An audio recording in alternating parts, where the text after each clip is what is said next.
जय हिंद साथियों, मैं Abhay Singh ASP physical group Bhopal और आज हमारे साथ जो है हमारे छात्र जो है अंकित सिंह परिहार जो है हमारे साथ उपस्थित हैं। और हमारे जो एक और छात्र जो आज हमारे बीच नहीं है, जो दो बच्चों ने जो है अग्निवीर परीक्षा में जो है फिजिकल पास किया है, इनका मेडिकल भी क्लियर हुआ है।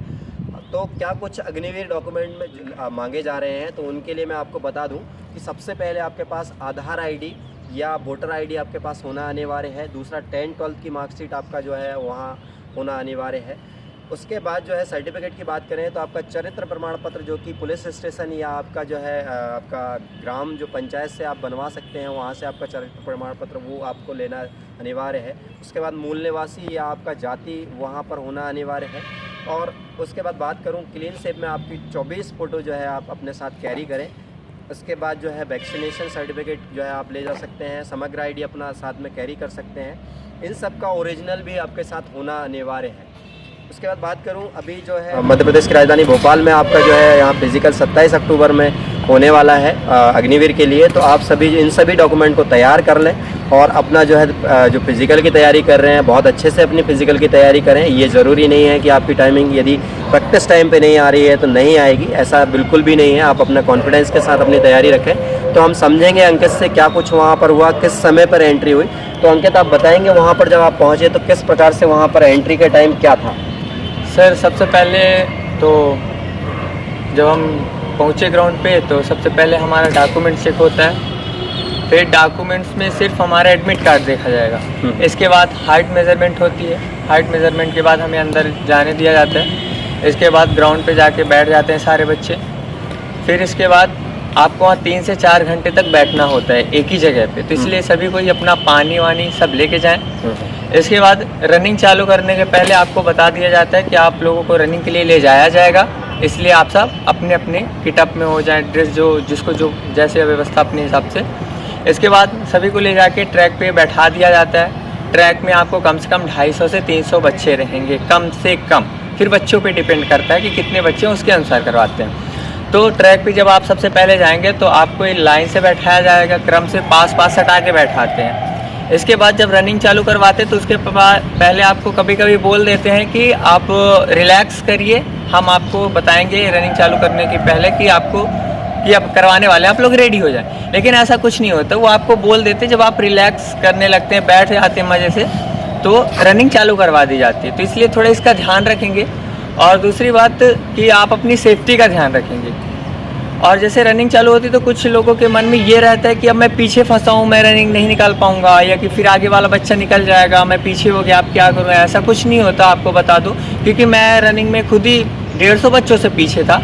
लेकिन रनिंग के समय सबसे ज़्यादा इंपॉर्टेंट ये होता है कि आपके मन में क्या चल रहा है। आपके मन में सिर्फ एक ही लक्ष्य होना चाहिए कि मुझे लास्ट तक दौड़ना है, ख़त्म करना है, बस ख़त्म करना है। ये नहीं देखना कितने लोग हैं, भीड़ से कोई मतलब नहीं होता, सिर्फ देखने के लिए भीड़ होती है। आधे से अधिक बच्चे अपने आप ही रुक जाते हैं, 100, 200, 300 मीटर में सब रुक जाते हैं। तो अपन को क्या करना है कि सबसे पहले तो ज़्यादा शुरू में बहुत स्पीड नहीं भागना है, और ये ना सोचे कि मुझे आगे ही लगना। बीच में हो तो ज़्यादा सही हो, क्योंकि बीच में रहोगे तो आपको पीछे वाले बच्चे दौड़ाएंगे और आगे वाले बच्चे आपको रुक के खड़े नहीं होने देंगे। आप फंस जाओगे तो आपको दौड़ना ही पड़ेगा। तो जब आप आधी दूर तक दौड़ोगे, इसके बाद आधे में आप खींच सकते हो। बहुत ही आसान दौड़ थी, मुझे तो नहीं लगता कि दौड़ बहुत ज़्यादा टफ होती है, मुझे तो बहुत ईजिली मैंने कंप्लीट किया। तो यही कहूँगा कि रनिंग बहुत सरल थी। इसके बाद जब आप आगे तुम्हारी जो टाइमिंग है वहाँ पर क्या कुछ आई, बच्चों को बताएंगे क्या? देखिए, टाइमिंग जिनकी ग्राउंड पे नहीं आ रही तो उनको परेशान होने की ज़रूरत नहीं है। मैं भी काफ़ी कमज़ोर विद्यार्थियों में से हूँ। मैंने अपने ग्राउंड पे जब लास्ट बार पहले तो टाइमिंग ठीक थी, बीच में थोड़ा स्वास्थ्य सही नहीं था, इसकी वजह से मेरी थोड़ी टाइमिंग गड़बड़ हो गई। तो लास्ट टाइमिंग जब मैं देके गया तो मेरी 5:50 आ रही थी। तो मुझे लगा कि यार बहुत ज़्यादा है टाइमिंग में, तो पासिंग मार्क भी नहीं पहुँच पा रहा हूँ। 5:45 तो पासिंग मार्क होती है। तो लेकिन मन में एक चीज़ था कि मतलब मेरे सर हमेशा बोलते हैं कि ग्राउंड में तुम 4 मिनट 45 सेकेंड मार लो या 5-10 मार लो, उससे कोई मैटर नहीं करता कि ग्राउंड में तुम क्या हो। ओरिजिनल दौड़ आपकी वहाँ होती है। वहाँ पे जब आप भीड़ देखते हैं तो जिनकी 4:45 या 5 वो भी डर जाते हैं। देखिए, डरना बिल्कुल नहीं है, क्योंकि इंसान का डर उनका कॉन्फिडेंस ख़त्म कर देता है। और जब कॉन्फिडेंस नहीं रहता तो जल्दबाजी में लोग डर में क्या करते हैं कि बनते प्रश्न को भी गलत कर देते हैं, कभी कभी ऐसा होता है। तो मेरा मानना है कि डरना बिल्कुल नहीं है, फुल कॉन्फिडेंस के साथ करना है। और टाइमिंग वहाँ मेरी 5 में आ गई थी, 5 मिनट में मैंने वहाँ रनिंग कंप्लीट कर ली, जबकि 5:50 में हमेशा मेरी यहाँ आती थी। तो वो सब सर की आशीर्वाद से हो गया। और इसके बाद हम लोग वहाँ आगे जब जाएंगे तो फिर और सारी प्रक्रियाएं होती हैं। जैसा कि दोस्तों आपको बताया कि यहाँ पर आपका कॉन्फिडेंस लो नहीं होना चाहिए। आपकी ग्राउंड टाइमिंग नहीं आ रही है तो आप ये सोचें ना कि नहीं मुझे नहीं जाना है, मेरी टाइमिंग नहीं आ रही है, ऐसा कुछ भी नहीं है। आप वहाँ भर्ती देने ज़रूर जाएँ, हो सकता है उस दिन आप कुछ अच्छा कर जाएँ और आपकी प्रैक्टिस जो है वहाँ काम आ जाए। तो जैसे कि अंकित के साथ यहाँ 5:50 में यहाँ टाइमिंग ले रहा था, वहाँ पर 5 मिनट के अंदर उसने टाइमिंग फिनिश की, तो काफ़ी अच्छा वहाँ अंकित ने किया वहाँ पर। तो लोगों को बताएंगे अंकित वहाँ क्या कुछ एक्टिविटीज़ हो रही हैं, चिनअप्स, आपका जिग बार, क्या कुछ वहाँ पर अंदर प्रक्रिया, किसके बाद क्या प्रोसेस हो रही है वो बच्चों को बताएंगे। तो रनिंग कंप्लीट करने के बाद हमें सबसे पहले एक कैमरे के सामने सर ले आते हैं और हमसे वहाँ अपना नाम बताना होता है, अपने पिताजी का नाम बताना होता है, अपने ज़िला से का नाम बताना होता है। इसके बाद वहाँ कुछ डॉक्यूमेंट्स चेक होते हैं, जैसे वहाँ पे आधार कार्ड लिया जाता है आपका। इसके बाद आपको आगे की फिजिकल प्रक्रिया के लिए भेजा जाता है। तो वहाँ पे जिग जैग की एक पतली पटरी होती है जो कि मेरे फिंगर जितनी चौड़ी होती है, तो टेढ़ी मेढ़ी रहती है, उस पर आपको अपना बैलेंस बना के चलना होता है।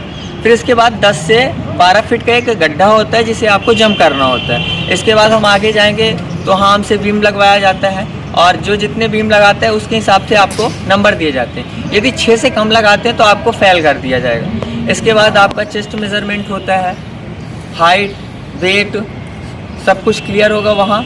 इसके बाद आपके पैर देखते हैं कि आपके नीज टच हो रहे हैं कि नहीं टच हो रहे हैं। और आपको ये डरने की ज़रूरत नहीं होती, वहाँ सब बहुत सहयोगी भाव के लोग होते हैं। कि कुछ लोग डरते हैं कि अरे वो तो जानबूझ के फेल करते, तो ऐसा कुछ नहीं होता। आर्मी वाले भी बहुत अच्छे से आपका सहयोग करते हैं, लेकिन आपको भी उनका सहयोग करना होता है। आप उन्हें परेशान करेंगे तो आपको ऑलरेडी डांटेंगे, पनिश करेंगे, तो इसलिए आपको उनसे का भी सहयोग करना है। फिर इसके बाद आपके डॉक्यूमेंट्स चेक होते हैं, जैसे कि सर डॉक्यूमेंट्स आपको बता चुके हैं, तो डॉक्यूमेंट्स की फ़ोटो कॉपी के साथ आपको ओरिजिनल ले जाना बहुत ज़रूरी है। फिर इसके बाद आपको डॉक्यूमेंट्स चेक होने के बाद आपको वहाँ से एक फॉर्म मिलेगा, पहले आपको उसको कंप्लीट करना है। फिर एक और थोड़ी देर बाद, आधे 1 घंटे बाद एक और फॉर्म दिया जाता है, आपको दोनों फॉर्म भरना होता है। भरने के लिए परेशान ना हो, वहाँ पे बताया जाता है आपको कहाँ पे क्या क्या भरना होता है। फिर इसके बाद आपको अपने अपने डॉक्यूमेंट जो आपने फॉर्म भरे हैं और डॉक्यूमेंट्स की जो फ़ोटो कॉपी है, दोनों को एक साथ लगा लेना होता है। इसके बाद आपको ले जाया जाएगा तो अंदर एक जगह बैठा देंगे, आपको शांतिपूर्वक वहाँ बैठना होता है।